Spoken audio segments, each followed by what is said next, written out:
Donc aujourd'hui, je vous explique comment masser la cuisse. Alors attention, la cuisse a 4 faces. C'est pas très compliqué, mais il faut y penser. Souvent, les personnes pensent principalement à la face de dessus, le dessus de la cuisse. Alors si on parle un peu plus professionnel, on dit le quadriceps. Mais vous avez aussi toute la face latérale, la face interne et l'arrière de la cuisse. Donc on va prendre le temps et je vais détailler comment on appréhende le massage pour ces 4 faces. Allons-y. Donc prise de contact qui me permet de faire un petit peu un état des lieux. Donc là je suis face à une personne qui fait du sport. On le sent, c'est très tonique. Le quadriceps c'est beaucoup utilisé, donc ça veut dire que la personne fait un sport où jambes repliées, après elle pousse sur son pied. Donc ça peut être le vélo par exemple, ou d'autres sports où il faut pousser quand la jambe est pliée et qu'il faut donner une impulsion. Donc c'est typique des cyclistes par exemple.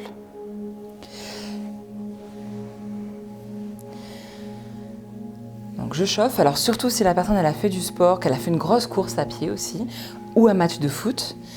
Le problème c'est que parfois quand on fait cette simple gestuelle, ça lui fait super mal. Donc on y va tranquillement. Quand je sens, alors je fais très attention de travailler bras tendus, de ne pas casser mon poignet.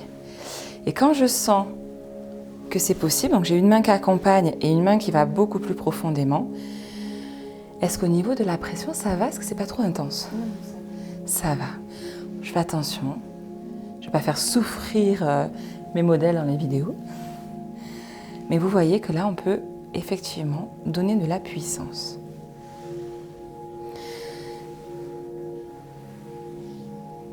Je peux aussi pratiquer, donc dans un autre tuto, il y a les 7 manœuvres de base en massage.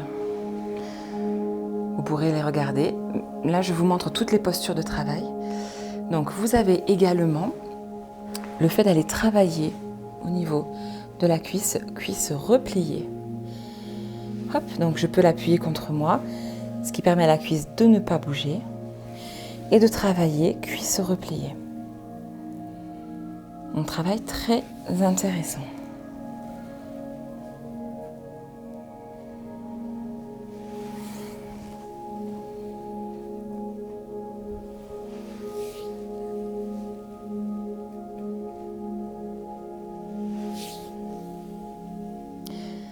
Alors, on peut aussi rapprocher un petit peu plus le pied et pouvoir aussi travailler un peu en extension.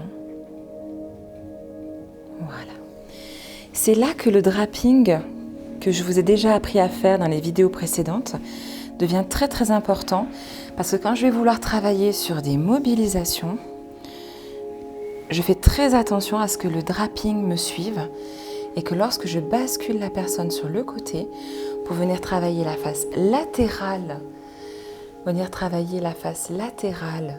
de la cuisse, je vais être certaine que le draping me suit et que la personne va se sentir vraiment protégée au niveau de son intimité. Donc je peux travailler comme ceci.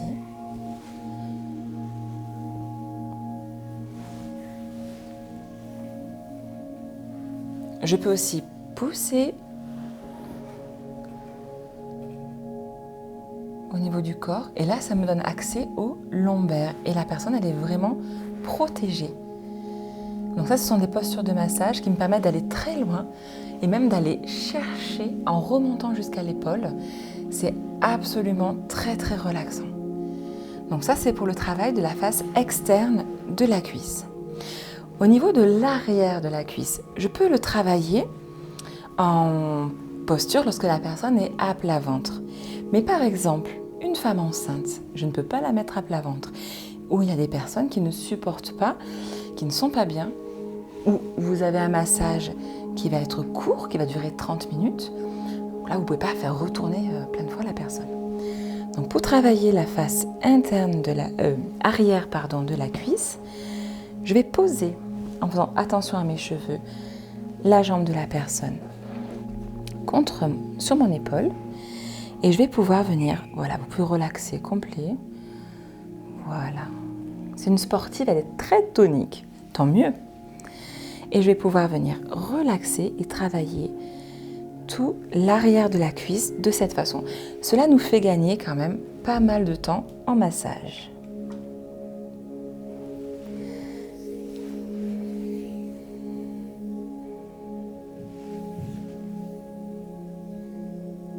Voilà.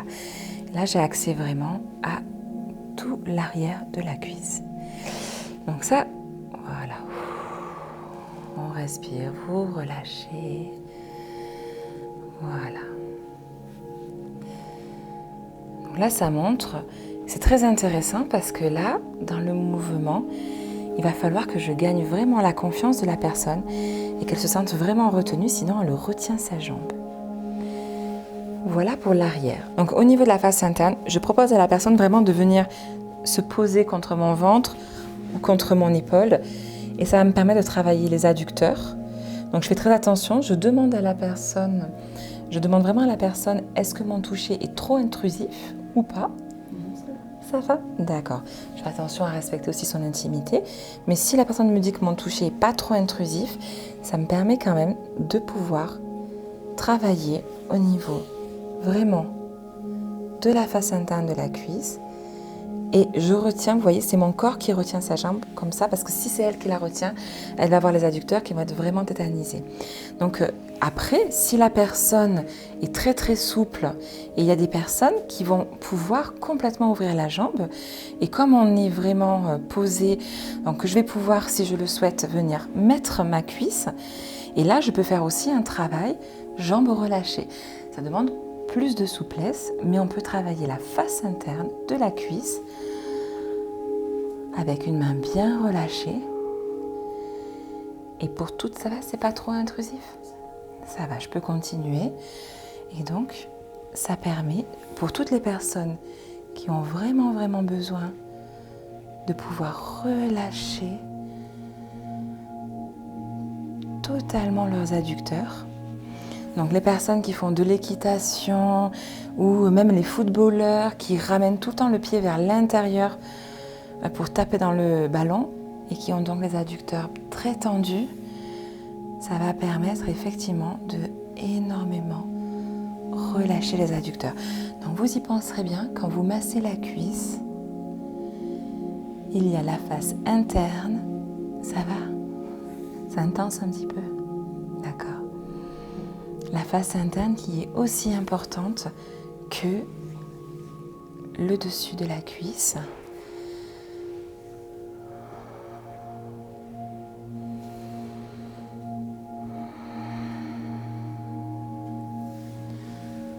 Voilà. Et bien sûr, après, vous avez toutes les manœuvres un petit peu plus complexes. Mais là, je vous ai montré comment on accède à toutes les faces de la cuisse. Merci, bonne pratique. Pensez à vous abonner pour avoir la suite des vidéos. Et cliquez bien sur la petite cloche, comme ça vous ne raterez rien. Parce que la semaine prochaine, on continue sur du plus en plus technique. À bientôt, bon massage.